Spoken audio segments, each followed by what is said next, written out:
Well, I was called out in August of 2017 to come look at this dam that they said was named after Hugh Hammond Bennett. I really was not aware of that, and came out, and after the flood had happened, this back slope had washed out. Then I found out that this was one of the original watersheds that Hugh Hammond Bennett had worked on. So the Natural Resources Conservation Service was previously known as the Soil Conservation Service, and even before that was known as the Soil Erosion Service. And that was Hugh Hammond Bennett's baby. And he really founded that, started the first scientific studies of erosion control. Conservations exist through a federal act that was passed through the support of Hugh Hammond Bennett back in the 1920s. There was a tremendous erosion and sediment problem going on throughout the whole United States. And he, as considered chief of the soil erosion movement, they looked for a place to do a study and see if they could come up with practices and all to alleviate some of the erosion and sediment that was going on. And so they found this place, and at that time there was a lot of cotton being grown, and there was a lot of just continuous cotton and other row crops, but they were depleting the nutrients out of the soil, and because of it there was a bad erosion problem. They began to do studies and like crop rotation, strip cropping, vegetation practices such as trees and Bermuda grass and different things to stop erosion. But I know that the practices that the NRCS and the Conservation District promote are products of Hugh Hammond Bennett's message and the work that he did back whenever he was working in the state.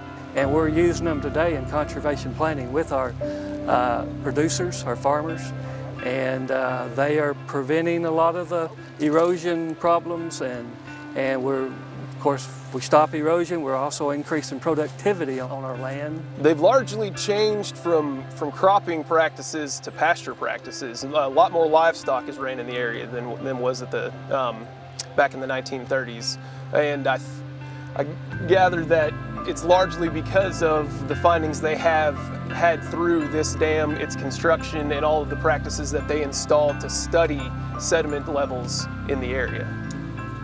So they were studying the entire watershed. And so all 2,500 acres that's draining through here, they're looking at the erosion off of that. And so they're treating erosion such as gullies and just sheet and rill erosion up in the upper watershed. They also realized that once some of that erosion hit or that sediment hit the streams, it's going to be transported downstream. And that's going to be a problem. And so what they did was they said, well, we're going to catch that sediment. So the lake was built, or the lake was created through the building of the dam, and the pool now collects all the sediment that comes into that, allows it to settle out, and if you look at the spillways that are going through around the sides, it's really clean water. So that sediment drops out in the lake where it's not causing any problems.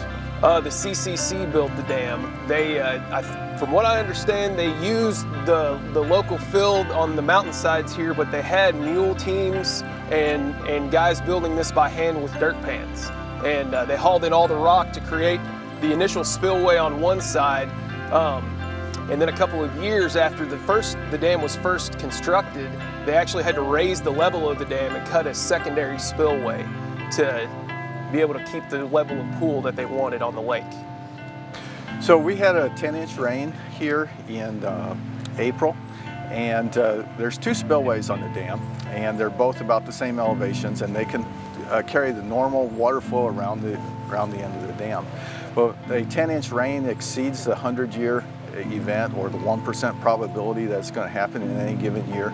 So that exceeded it. It actually overtopped the dam, and so the rocks that were back up on the dam, the original fill, actually washed out and started eroding out, and there was really very little of the back slope of the dam left. Now that rock core stayed there, which was just a testament to how they made that back in the 30s, how they meticulously put it all together, and it held, but the loose rock on the backside all washed out. This was funded through our Emergency Watershed Protection Program, and Congress allocates money to this program, usually after a major disaster. And there's also then smaller pots of money that's available on the local level for smaller disasters. And so this money came through Congress, and we then allocated it from headquarters to us to be able to do that. We didn't know we had such a treasure in the county that we do. And then to be able to preserve something that's 80 years old and that's still functioning, and that we've been able to preserve to the ability to make it go into the future, long range, this should be stable. Yeah, that's a good feeling.